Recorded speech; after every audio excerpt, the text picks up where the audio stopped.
안녕하세요, 여러분. 이제 6번째 시간이죠. 이번 시간에는 이제 일제치하 소설가의 선택이라고 되어 있죠. 그래서 이제 염상섭과 최만식에 대한 이야기를 좀 해보려고 합니다. 뭐 염상섭과 최만식 여러분들 뭐 잘 알고 계시는 작가들이죠. 워낙 유명하니까. 근데 이제 이 작가들이 가지고 있는 특성 혹은 특징들을 살펴보면 분명히 이제 어떠한 그 일제치하의 한 흐름으로서 이 앞 시간에 우리가 이제 어떤 시인들의 모습을 살펴보았다면 저항성으로서 이번 시간에는 이제 어떤 시대에 대응하는 또 다른 측면으로 소설가들이 어떻게 시대에 대응하고 있는가 이런 부분들을 좀 이야기해 보려고 합니다. 그런 의미에서 염상석과 최만식이라는 두 거두죠. 아주 뭐 우리 한국 문학사에 있어서 두 거두의 작품이라든지 이 사람들의 어떤 소설 세계들을 좀 이야기를 해보자는 거죠. 그런 의미에서. 그래서 이제 우리가 먼저 살펴보게 될 작가는 바로 염상섭이죠. 염상섭. 어, 제 박사 논문이기도 합니다. 염상섭의 제가 이제 그 해방 후 또한 단편 소설에 대한 거를 박사 논문으로 썼었는데 또 제가 또 같은 염치다 보니까 뭐 그랬던 것도 있습니다. 그런데 그것보다는 이 염상섭이라는 작가가 가지고 있는 그 거대함이라는 게 한국 문단 안에서 아주 대단하죠. 어떤 면으로 보면은 끊임없이 어떠한 그 논문, 연구를 만들어내게끔 하는 작가 중에 한 명이라고 볼 수 있겠죠. 그런 의미에서 오늘 이제 이야기는 주로 이거 제가 뭐 그러니까 그래도 조금 알고 있는 염상섭에 대한 이야기들을 조금 더 많이 해보도록 하겠습니다. 너무 염상섭에 치우쳐 있다고 뭐라고 하지 마시고요.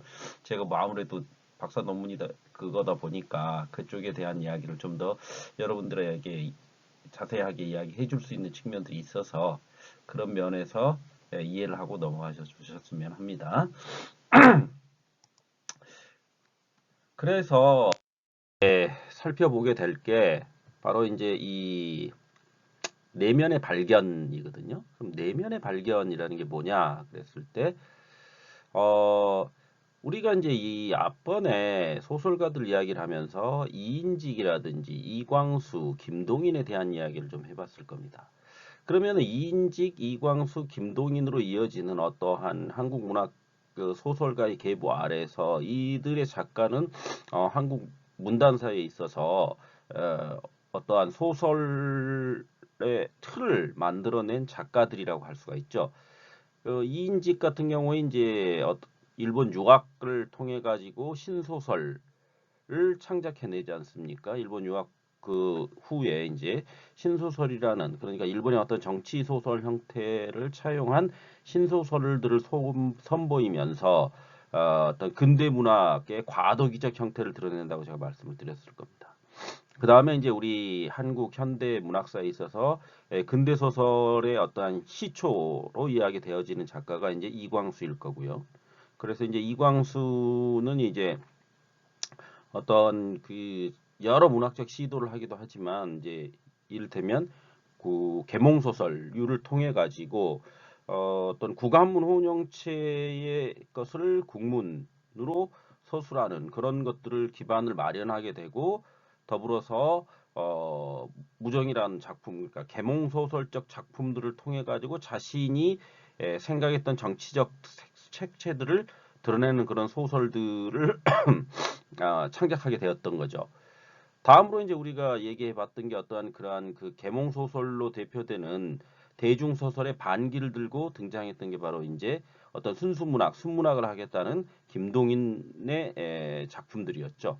그런데 이제 물론 김동인의 작품들이라는 게 결국은 어떠한 어, 자신만의 한계, 그러니까 머릿속에 어떤 소설들을 창조해 내버림으로써 자신만의 한계를 또 드러내는 측면도 있었다라는 이야기들을 앞서서 이제 좀 해봤을 겁니다. 그런 의미에서 본다면 이 내면의 발견이라는 것은 그 이전에 그러니까 이인직이라든지 이광수라든지 혹은 김동윤이 보여주지 못했던 새로운 형식이라는 거죠. 새로운 형식의 등장이죠. 그래서 김동인이 이제 이 염상섭에 대한 평가를 내리는 데 있어서 에, 그가 이제 뭐냐면 새로운 하무레트의 출현이라는 말을 쓰거든요. 그래서 김동인 이제 염상섭이 발표했던 표본실의 청개구리에 대해서 새로운 하무레트, 그러니까 과도기 청년이 받은 불안과 공포의 범민의 출현에 불안과 통쾌를 느낀다라고 평하고 있습니다. 그래서 그 부분을 좀 제가 읽어보면 이 사람이 소설을 썼다. 이러한 마음으로 나는 그 작품을 보았다. 그러나 연재무로 1회를 볼 때 벌써 필자의 마음에는 큰 불안을 느꼈다. 강적이 나타났다는 것을 직각하였다. 과도기 청년에 받은 불안과 공포의 번민.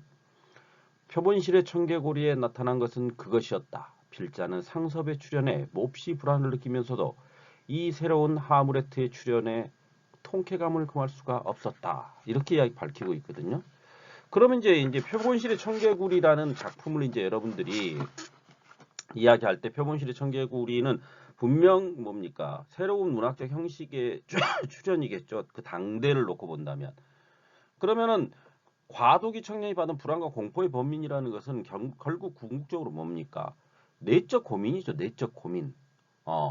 그러니까 이전까지 어떠한 소설들이 보여주고 있었던 게 이제 먹고 사는 문제, 그러니까 즉 생활 문제를 주로 다루고 있는 이야기들을 막 했었다면 그것과는 상관없는 인간이 가지고 있는 내적 고민, 내적 자아에 대한 이야기를 하기 시작한다. 이게 이제 새로운 하무레트의 출현이라고 김동인이 이야기를 하기 시작한다는 거죠. 어.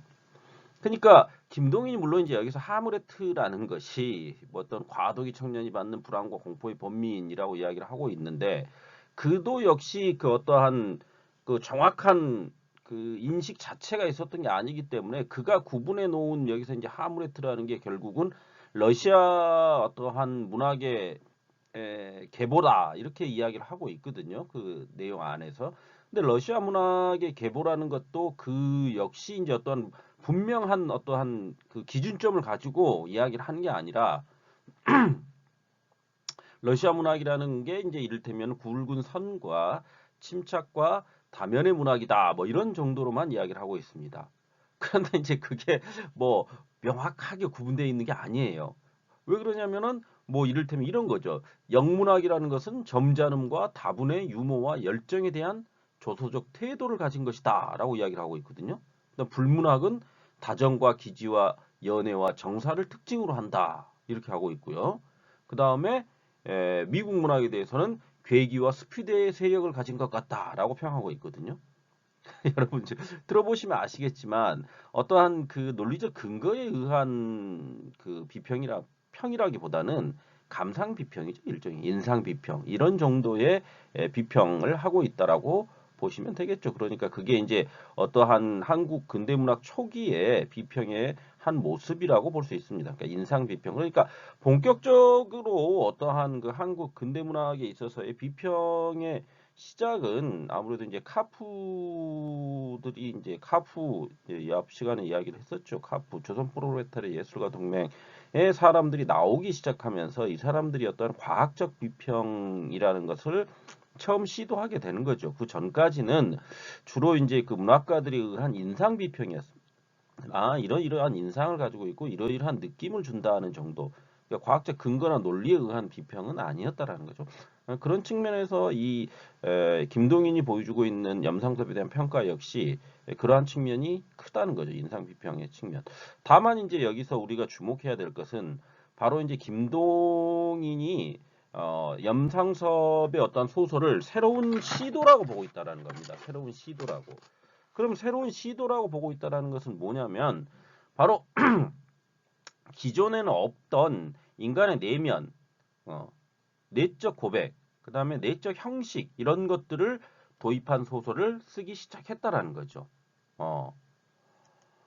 따라서 이광수의 어떤 개봉적 대중문학에 반대하며 순문학을 주창하던 김동인에게 있어 염상응섭은 내면의 발견 혹은 내면의 형식, 내적 형식이라고 할 수 있죠. 이런 새로운 형식을 가진 작가의 등장으로 받아들여졌다는 겁니다. 어. 그러니까 여러분들이 이제 물론 이제 그 표본실의 청개구리 이제를 보게 되면 그 내용들이 어떻습니까? 어. 그렇죠. 내적인 어떤 번뇌, 고민 이러한 이야기들이 것들이 막 나오지 않습니까? 물론 이제 뭐 표본실의 청개구리를 일부에서는 뭐 자연주의 문학이라고 이야기도 하고 있고 뭐 여러 가지 이제 설들이 있죠. 설왕설래를 하고 있습니다. 그래서 그런 부분들로 살펴볼 수도 있겠지만 보다 중요한 것은 여기서 이야기하고자 하는 바는 바로 내적 형식의 소설을 염상섭이 맨 처음 이제 한국 문단 안에 던져놨다는 거죠. 그래서 그가 이제 어떤 내면 형식, 내적 형식의 계보를 형성하게 되는 거죠. 그래서 20년대 어떤 염상섭이 출연을 했다면 30년대 초반에 이제 이상, 그다음에 30년대 후반에는 최명익과 허준, 그다음에 50년대는 장용학 이렇게 돼 있죠.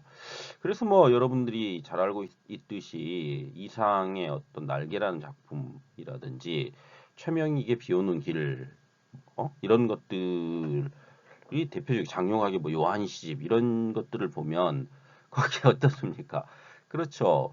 내면의 어떠한 자아의 고민, 그다음에 자아의 어떠한 번뇌, 고뇌, 그다음에 그런 것들을 통해서 어떠한 그러니까 이제 물론 이제 이 내면 형식, 내적 형식에 관한 게 뭐지 내성 소설이라는 표현을 임화가 이제 쓰기도 하는데요.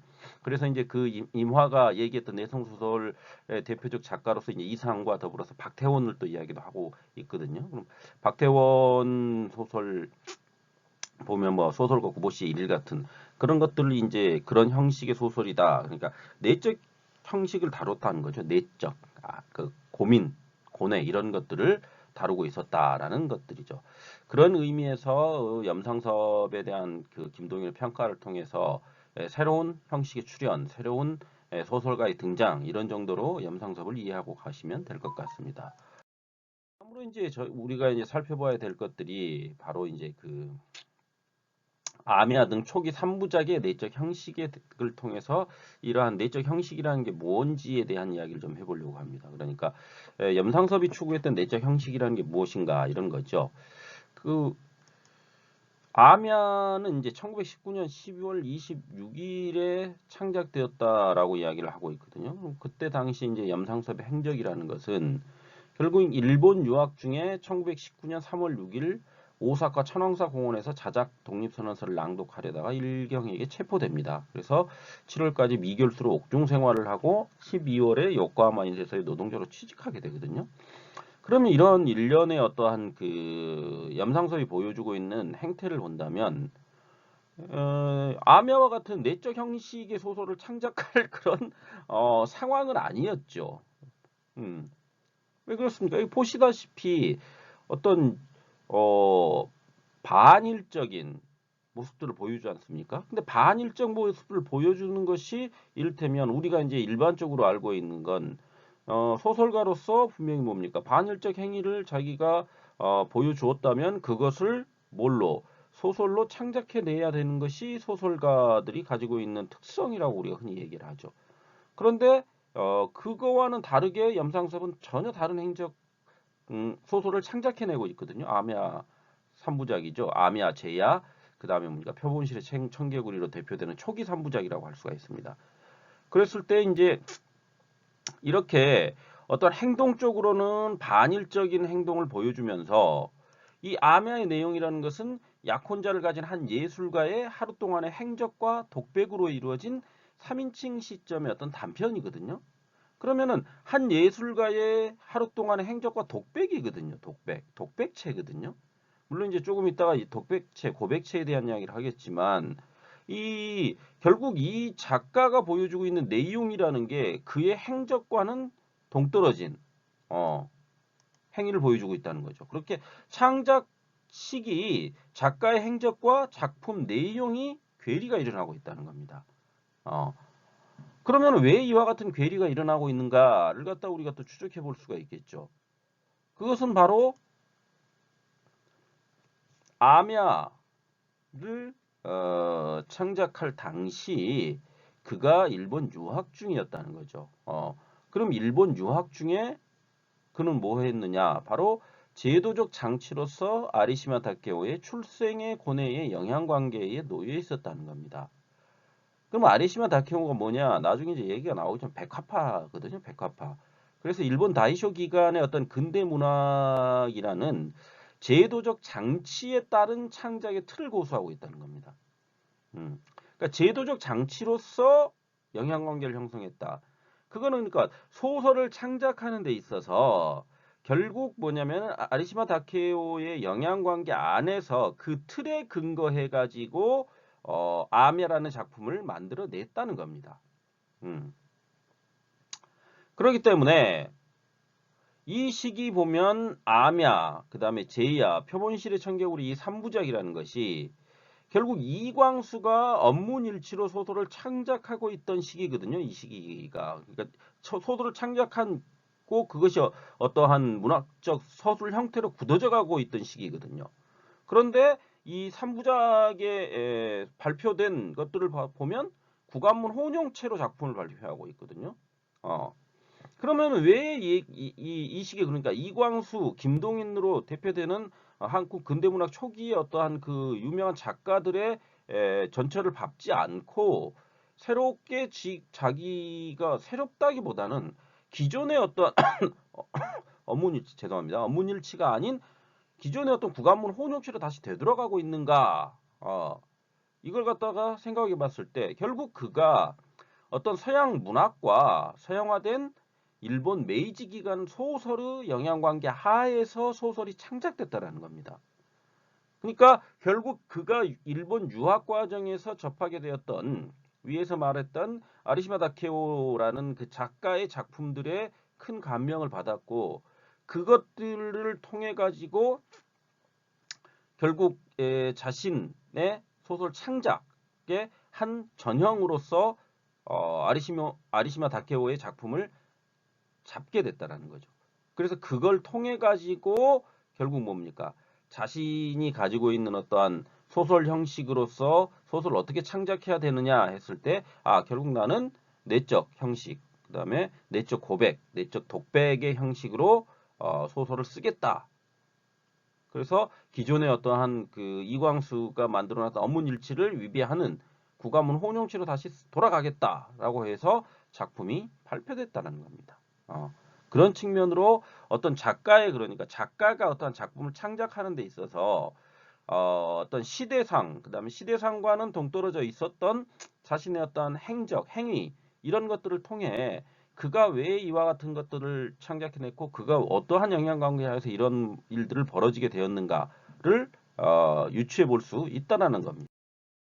그런 의미에서 그에게 있어서 제도적 장치로서의 소설의 인식이라는 게 무엇인가 했을 때 바로 이인직, 이광수, 김동인으로 이어지는 한국 문학의 어떤 계보가 이어지고 있음에도 이를 거부하고 일본의 소설 형식을 차용해 가지고 내적 형식의 소설을 창작해냈다는 거죠. 그러면은 그가 왜 내적 소설 형식을 차용하게 되었느냐 했을 때 바로 이광수와 김동인의 눈에서 멀어져 있던 백화파, 그러니까 시라카바파죠. 시라카바파의 소설과 아리시마 마케오의 영향이죠. 아리시마 마케오의 영향으로 결국 새로움의 등장이라는 것이 결국 새로운 시도를 어떻게 드러내느냐의 차이라는 겁니다. 새로운 시도라는 것이 결국 새로움을 어떻게 드러내느냐. 그랬을 때 어떻게 드러내느냐 했을 때 바로 이 염상섭이 선택하게 되었던 것은 고백체였다라는 거죠. 고백체. 그래서 이 고백체에 대해서 이야기를 해보면 우리가 이제 시라카바파를 이야기할 수가 있는데요. 시라카바파라는 것은 서구적 세련성을 표면화하고 내면에는 근대적 일본인으로 사람답게 사는 방식을 추구하는 유파라고 할 수가 있습니다. 그렇기 때문에 어떤 자아의 탐구라든지 혹은 개성의 자각 이런 것들을 내세웠던 유파입니다. 그런데 이제 이들의 어떤 출신 성분을 봤더니 귀족의 자제이면서 엘리트 출신들이거든요. 귀족의 자제이면서 엘리트 출신이기 때문에 그렇다면 왜 이 염상섭이 이런 시라카바파에 경도될 수밖에 없었는가 하는 부분들을 우리가 좀 이해하고 넘어가야 되는 거죠. 그렇다면 이제 그가 가지고 있는 상황 혹은 그의 주변을 둘러볼 수밖에 없게 되는 겁니다. 그랬을 때 이제 염상섭과 어떤 교토라는 것이 이야기될 수가 있겠죠. 그러니까 염상섭은 그의 그 맏형인 창섭이 바로 일본 육군 대위입니다. 그렇다 보니까 그 맏형 염상섭의 어떤 비호 아래에서 교토에서 아주 편안한 유학 생활을 하게 되죠. 그렇게 되니까 이런 게 있습니다. 그러니까 육군 대위 출신이다 보니까 일본 육군 대위거든요. 그러니까 이 염상섭이 이후에도 어떤 염창섭의 어떠한 그 비호를 많이 받게 돼요. 그래서 이제 이 사람이 나중에 이제 이 사람 이분이죠. 염상섭이란 분이 나중에 이제 그 1936년도에 만주 만선일보 편집장을 하게 되지 않습니까? 그쪽으로 넘어가 가지고 이제 절필을 한 후에 이제 그 이후에 작품을 안 쓰다가 이제 1945년 해방된 이후부터 이제 작품을 다시 창작하게 되는데 그 기간에는 이제 만선일보 편집국장을 하면서 물론 이제 다른 어떠한 그 글들을 갖다가 그러니까 작가들을 음 이렇게 뭐라고 해야 됩니까? 도와주거나 이런 행위들을 하고는 있지만 실질적으로 창작 활동을 하지 않거든요. 그런데 이제 그러한 부분들에 있어서 그가 가지고 있는 어떠한 그 신분적 특성을 우리가 한번 생각해 봐야 됩니다. 그럼 영삼섭은 서울 중인 출신이거든요. 서울 중인 출신인데 특히 이제 상업적 중인 출신입니다. 그러다 보니까 어떠한 그 세태라든지 이런 것들에 되게 박습니다. 그래서 그의 작품 안에서도 이러한 그 현대적이거나 근대적인 것들이 대단히 많이 등장을 하거든요. 그 뭐 이를테면 대표적인 게 1936년 창작되었던 그 염상섭의 불륜속선이라는 작품이 있거든요. 물론 이제 불령석선 이후에 이제 그 작품들이 없는데 그 별로 없는데 이제 이 염상섭의 불령석선이라는 작품을 보면 그 안에 교통사고 이야기가 나오거든요. 더불어서 이 내용이라는 게 주인공이 결국 뭐냐면 벼락부자입니다. 벼락부자이다 보니까 벼락부자이면서 갑자기 이제 자기가 돈이 많아지다 보니까 자기 여자친구를 데리고 보이는 이 행태라는 것들이 굉장히 파격적입니다. 뭐 이를테면 아침에 비행장에 가가지고 비행기를 빌려가지고 어 점심을 먹으러 평양으로 갑니다. 그래서 평양에서 평양냉면을 먹어요. 대동강을 바라보면서 호텔에서. 그러다가 저녁이 되면은 그리고 이제 대동강 호텔에 가가지고 커피를 마십니다. 코피라 그래가지고 커피를 마시다가 저녁이 되면은 기차를 타고 서울로 다시 내려오거든요. 그 다음에 그 안에서 진수라는 주인공인데 그 진수라는 주인공이 또 교통사고도 일으키고 막 이러거든요. 그러면 1935년 이 정도의 과연 그러한 일들이 어떠한가라고 생각을 해보면 지금 뭐 우리가 이제 흔히 이야기하듯이 그거는 정말 돈 많은 사람들이 하는 뭐 그런 것일 수도 있겠지만 당대를 생각해 본다면 그런 일들을 소설 안에 직접 창작해내고 있다라는 것은 염상섭 자체가 어떤 당대 현실을 바라보는 눈이 굉장히 뚜렷했다라는 거죠. 그런 의미로 본다면. 그 시대를 뚜렷하게 바라보고 어떤 물론 이제 어떤 역사주의적 비판 방법에 의해서 이러한 유추들을 해내고 있는 측면도 있지만은요. 그렇지만 이제 그가 보여주고 있는 행태라는 것들이 이런 것들이 있습니다. 여러분들이 이제 지금 여기 이 염상섭과 교토라고 했는데 이 교토에서 염상섭은 대단히 뭐냐면은 어, 일본어를 잘한다고 칭찬을 받게 되거든요. 그러면은 우리가 이제 흔히 이제 교토 유학생, 동경 유학생이라고 했을 때 동경 유학생이 훨씬 많지요. 그런데 이제 그 동경 유학생들이 에, 거기 안에서 어떤 식으로 유학을 했는가라고 보면 굉장히 어렵게 유학을 한 사람들이 많았습니다. 거기에 비해서 상대적으로 염상섭은 좀 귀족적으로 유학 생활을 했었던 측면이 있죠. 그러다 보니까 자신이 어떠한 그러한 특성을 가지고 있다 보니까 자연스레 자신이 눈을 돌릴 수밖에 없는 부분들이 바로 시라카바파였다는 겁니다. 시라카바파. 왜? 그들 역시 귀족의 자제이면서 엘리트 출신이면서 어떠한 서구의 세련성을 갖다가 표면화해내고 있다고 그랬잖아요. 그러다 보니까 이광수나 김동인 맞서는 무언가를 만들어내고 싶은 욕망을 염상섭 역시 가지고 있었을 겁니다. 그렇기 때문에 폐허를 창간하게 되는 것이고요. 그 폐허의 창간을 통해서 자신이 어떠한 새로운 신흥 문단의 어떠한 세력으로서 위치하고 싶었던 그런 욕망들이 있었을 거라는 겁니다. 분명히. 그러한 것들이 결국은 염상섭에게 내적 형식을 차용한 내면 형식을 차용한 그러한 소설들을 쓰게 만들었다. 이런 측면인 거죠. 특히 이제 그 중에서도 아리시마의 영향을 많이 받게 되는데요. 그 아리시마의 출생의 고뇌라는 그 작품이 가지고 있는 특성을 살펴보면 먼저 고백 형식의 편지체라는 것, 그 다음에 주제가 예술적 고뇌를 드러내고 있다는 것, 그 다음에 주인공이나 등장인물이 익명이라는 것, 이러한 것들이 염상섭의 어떤 초기 3부작 있죠. 초기 3부작이라고 할 수 있는 바로 암야, 제야, 표본실의 청개구리와 의 특징과 아주 유사하다는 겁니다.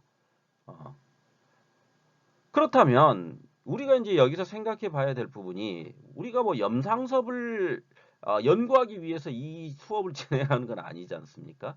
이 수업이라는 것은 한국 현대문학사 안에서 한 작가가 어떻게 시대에 대응하는가를 갖다가 살펴보자는 측면에서 이야기를 하고 있는 겁니다.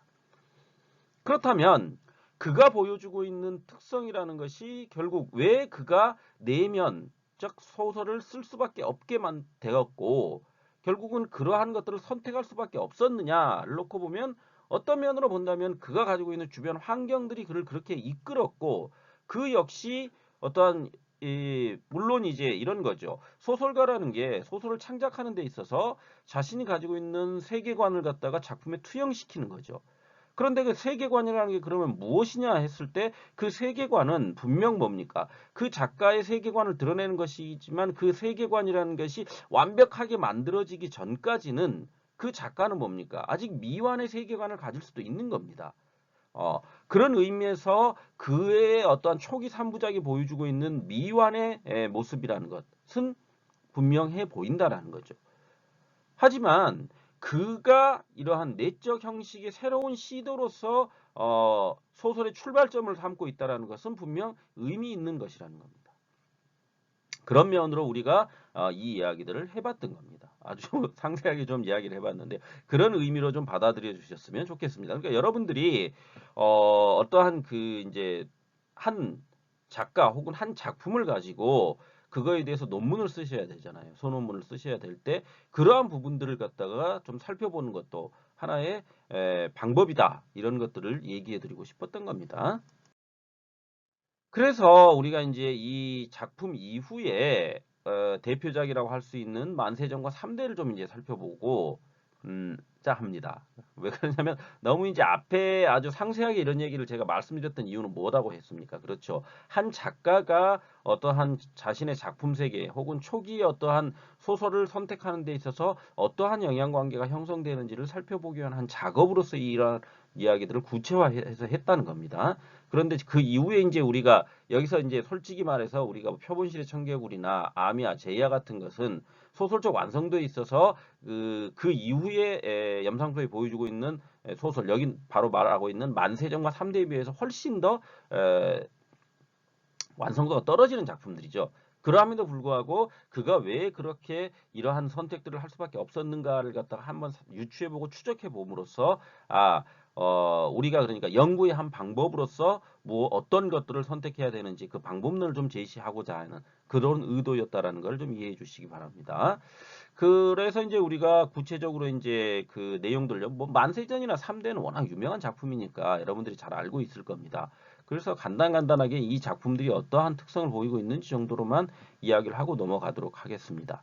그래서 이제 만세전 같은 경우에는 식민지 현실을 묘지에 비유하고 있죠. 그래서 지식인으로서의 당대를 바라보는 현실 인식이 아주 두드러진 작품이라고 할 수가 있죠. 그러니까 처음에는 묘지라는 것으로 발표를 했다가 그것이 일본 경찰에 의해 가지고 여러 가지 사정을 겪으면서 결국은 나중에 만세전이라는 작품으로 만들어지게 되지 않습니까? 그런데 이제 우리가 이제 만세전이라는 게 결국 3.1운동, 그 3.1운동 만세전이지 않습니까? 그러니까 3.1운동 만세전에 어떠한 한국의 1919년에 3.1운동이 일어나기 전에 한국적 상황을 갖다 이야기하고 있지 않습니까? 거기에 그러니까 주인공으로 등장하는 이인화라는 주인공이 결국 뭡니까? 동경 유학생이지 않습니까?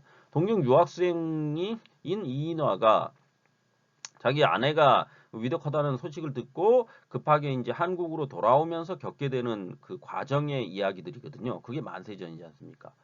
그렇기 때문에 그 내용이라는 게 결국 동경이라는 외부 세계에서 경성이라는 현실의 내부 세계로 귀환하는 과정의 이야기거든요. 그래서 이 귀환의 과정 안에서 그 주인공의 의식이 개인적인 것에서 어떻게 사회적인 것으로 확대되느냐, 그것들을 표현해내고 있는 작품이 바로 만세전이라고 할 수가 있죠. 그래서 처음에는 그냥 자신이 어떠한 단순한, 그러니까 동경 유학 시절에는 어떻습니까? 그러니까 여급한테 뭐 목도리 선물도 하고 뭐 이러면서 아주 개인하고 일상적인 행위를 하던 인물이거든요. 그런데 한국으로 아니 경성으로 돌아오는 과정 안에서 일본인들의 어떤 대화를 엿듣고 이러면서 어떤 민족적인 한국 조선의 이러한 것들을 느끼게 되는 거죠. 그 조선적인 것들을. 그래서 사회적인 것들에 대한 의식이 확대되는 그런 모습들을 보여주고 있습니다. 그런데 이제 이 결말이 결국 다시 도피를 해버리거든요. 동경으로 돌아가 버리는 거 아닙니까? 그렇게 되니까 이건 이제 결말이라는 게 결국 뭐냐 이거 이런 현실 도피적이지 않느냐라고 평가를 내리기도 하지만요 일부에서. 그런데 우리가 여기서 주목해 봐야 되는 것은 바로 제목이 만세전이지 않습니까? 결국 어떠한 주인공의 도피적 행위라는 것이 결국 당대의 암울한 현실을 의미하면서 이와 같은 암울한 현실 때문에 3.1운동이 발발하고 있다. 이런 것들을 전제하고 있다는 거죠. 그러니까 이 염상섭이 이 만세전이라는 작품을 창작했던 게 당대의 이 현실이라는 게 너무 암울하다. 묘지와 같다라는 거죠. 그 묘지와 같은 당대의 암울한 현실 하에서 결국 3.1운동이 일어났다. 이걸 보여주고 싶었다는 거죠. 그래서 만세전이 그런 의미에서는 의미를 분명히 지니고 있는 작품이다. 이렇게 우리가 이해할 수 있을 겁니다. 이제 다음으로 우리가 살펴볼 작품이 이제 장편 3대죠. 만세전이 중편이었다면 장편 3대인데 이 3대라는 말 그대로 3대에 걸친 어떠한 세대의 변화를 통해서 한국 사회 전체의 변화를 읽어내려고 했던 작품이라고 할 수가 있죠. 그래서 이 3대는 뭐 여러분들이 뭐 잘 알고 계시기 때문에 그 뭐 더 이상 뭐 구타 여타부타 뭐 말하는 것도 참 우습지만 그래도 우리가 일단 그 세 인물을 중심으로 놓고 봐야 되기 때문에 조의관이라는 할아버지가 있죠. 그래서 조의관 할아버지는 어떠한 자신의 집안을 지키려고 하고 자신의 가문을 중시하죠. 그런데 이 의관이지 않습니까? 의관이라는 조의관이라는 것도 그가 그러니까 재산을 형성했던 과정이나 이런 것들을 보면 지기도 사오자서 양반 벼슬을 자기가 사와가지고 그 양반 임내하면서 그 가치를 지키려고 하는 그러니까 봉건주의를 대표하는 인물이라고 할 수가 있죠. 그래서 전통적 가치관을 지키려고 하는 그러한 인물의 대표로서 조의관을 내세우게 되는 것이고 조상훈이라는 것은 이제 조의관의 아들이죠. 그리고 조덕기의 아버지인데 이 조상훈이라는 인물은 어떤 개화주의를 대표하는 인물이지 않습니까? 미국 유학파잖아요. 미국 유학파. 그래서 미국 유학파로서 어떤 개화 한국의 어떤 조선이라는 나라를 갖다가 새롭게 만드는데 일조하려고 노력을 합지요. 그런데 한편으로 뭡니까? 그가 가지고 있던 어떤 이상이라는 것이 결국은 자기 아버지 조의관에 의해서 좌절되게 되지 않습니까? 그렇게 돼버리니까 나중엔 도덕적으로 타락한 인물이 돼버리지 않습니까? 그 조덕기의 친구인 홍경애를 하지 않습니까? 그렇게 해서 임신까지 시키고 그 딸을 낳았는데 그 딸조차도 돌보지 않는 그런 부도덕한 인물로 변화가 돼버리죠. 그것은 결국 그 개화주의로 대표되는 어떤 이상주의의 좌절과 몰락이라고 볼 수 있는 부분들이죠. 거기에 비해서 이제 조덕기라는 인물은 중도적 타협주의를 내세우고 있는 인물이죠. 그래서 현실적 개량주의. 그러니까 결국 여기서 이제 그 조덕기도 역시 그 주변을 둘러싸고 있는 인물들을 보면 어떤 사회주의자인 자기 친구도 있지 않습니까? 사회주의자인 친구를 근데 이제 뭡니까? 그것이 이상은 아니다. 사회주의가 이상은 아니다라고 이야기를 하고 있거든요. 그러니까 이 사회주의를 어느 정도 동조를 하면서도 그거는 이상이 우리가 선택해야 될 그 길은 아니라고 이야기를 하고 있거든요. 그러니까 조덕기가 보여주고 있는 것은 현실적 개량주의거든요. 어느 정도 중도로서 타협을, 그러니까 봉건과 개화의 어떠한 중도적 의미로서 타협을 하고, 물론 이제 이러한 그 염상섭의 모습이 결국 그 염상섭 자체를 뭐 회색 분자 혹은 뭐 이쪽 저쪽 어느 쪽에 속하지 않다 보니까 세상을 외면해버린 그러한 그 현실주의자다, 이런 식의 평가를 받고 있는 것도 사실입니다. 그렇지만 염상섭은 그런 측면도 있지만은 어떠한 이런 거죠. 식민지 현실의 비극성을 극복한 한 방법으로서 민족의 통합을 희망하는 인물로 조덕기를 내세우고 있다는 거죠. 그 비극성을 극복하기 위해서는 결국 뭐냐면 현실의 개량을 통해서 나아가야 한다. 그러니까 조덕기가 조의관의 어떠한, 그러니까 자기 할아버지의 그 가문을 이어가기 위한 행태도 보이지 않습니까? 그 조의관 주변을 둘러싸고 있는 부도덕한 인물들을 벌하잖아요. 나중에는 그들의 잘못을 다 지적하게 되고요. 그러한 것들이 바로 이 염상섭이 이룩하고자 했던 어떠한 현실주의자의 모습은 아니었는가, 이렇게 생각해 볼 수 있다라는 겁니다.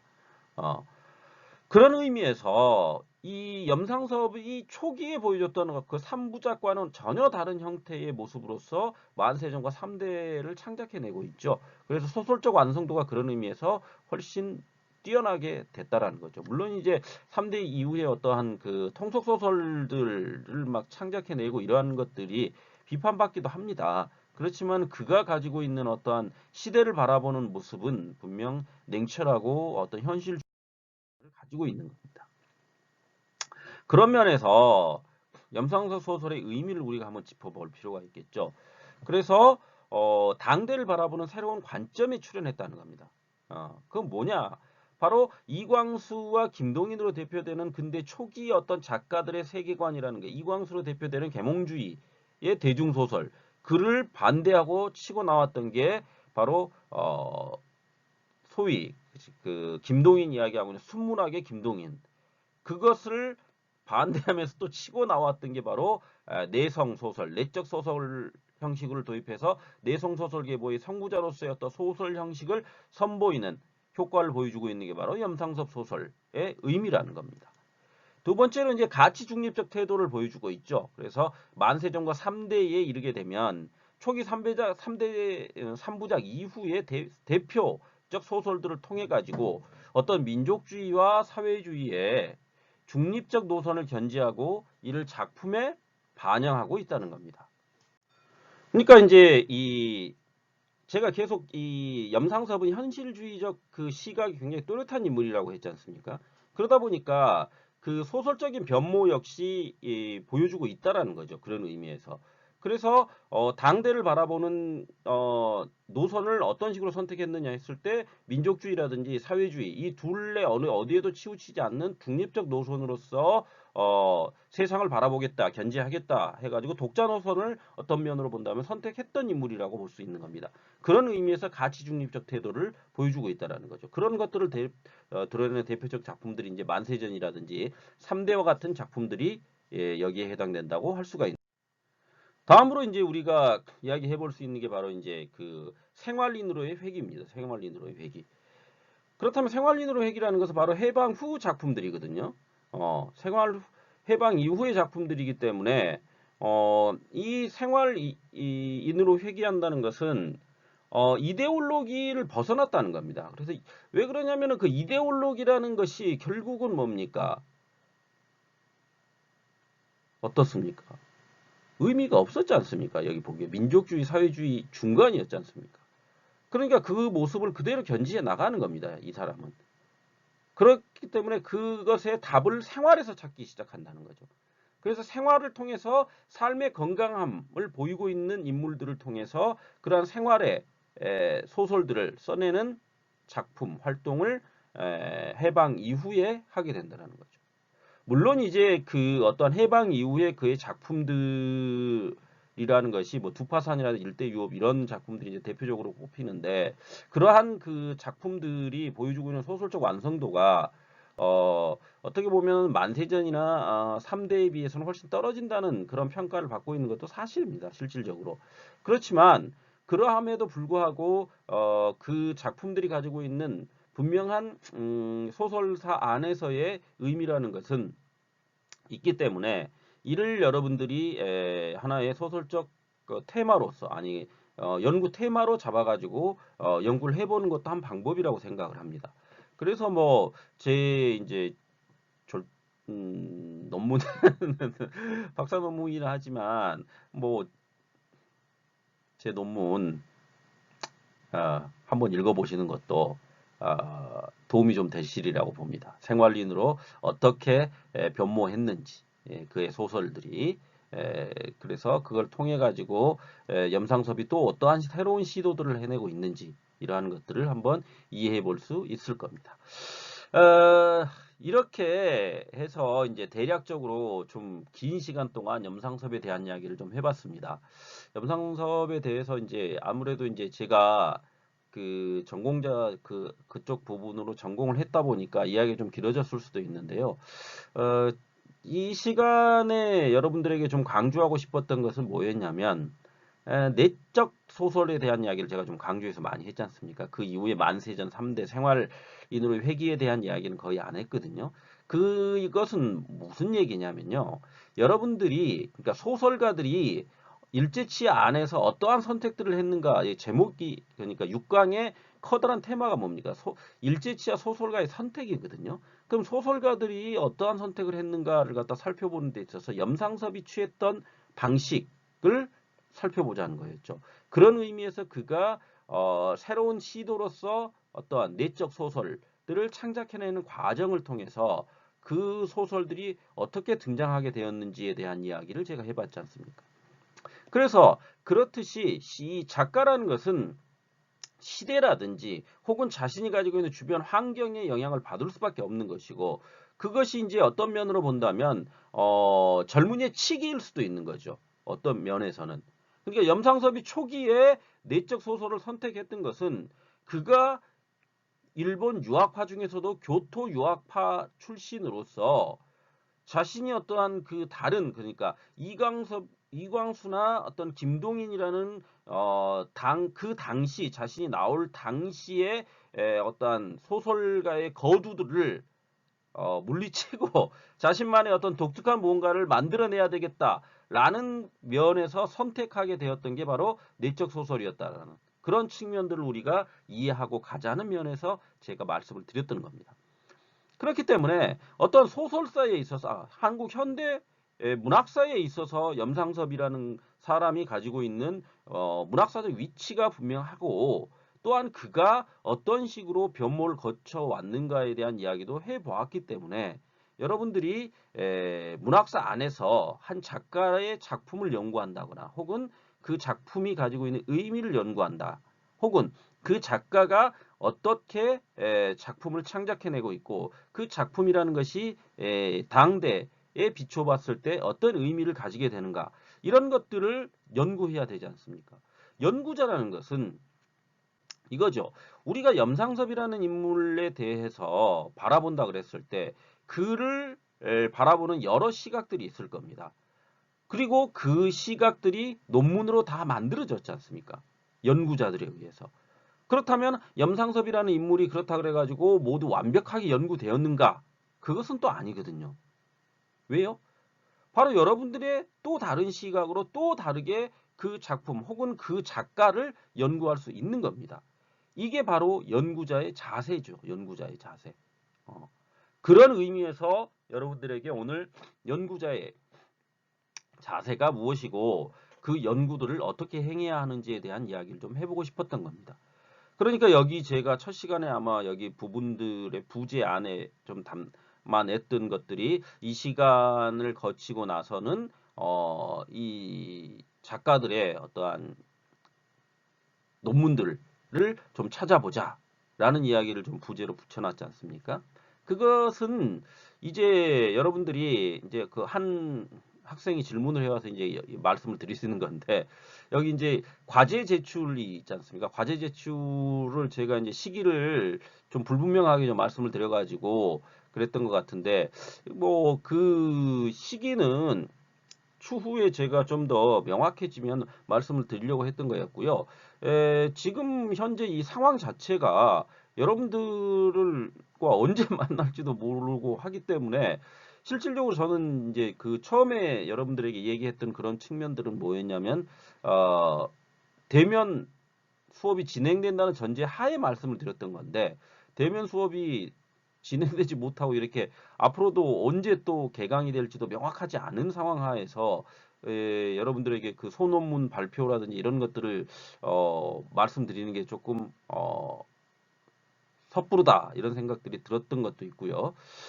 그런 면에서 여러분들이 이제 소논문을 준비를 하셔야 될 시기가 왔기 때문에 지금은 이제 어느 정도 주제를 잡아가지고 그 여러분들이 그 주제에 대해서 이야기를 해봐야 되는 측면이 있습니다. 그래서 지금 이제 한 이제 6강 정도 됐기 때문에 6번 정도의 시간을 가졌지 않습니까? 그럼 한국 현대문학사 안에서 여러 작가들이 지금 얘기됐었고요. 물론 향후에 이제 또 다른 작가들이 얘기가 되겠죠. 그럼 그 작가들 혹은 그 작품들 안에서 내가 어떠한 주제를 선택해 가지고 어떠한 연구를 소논문으로 한번 써볼까? 이걸 갖다 좀 이제 고민해 보자.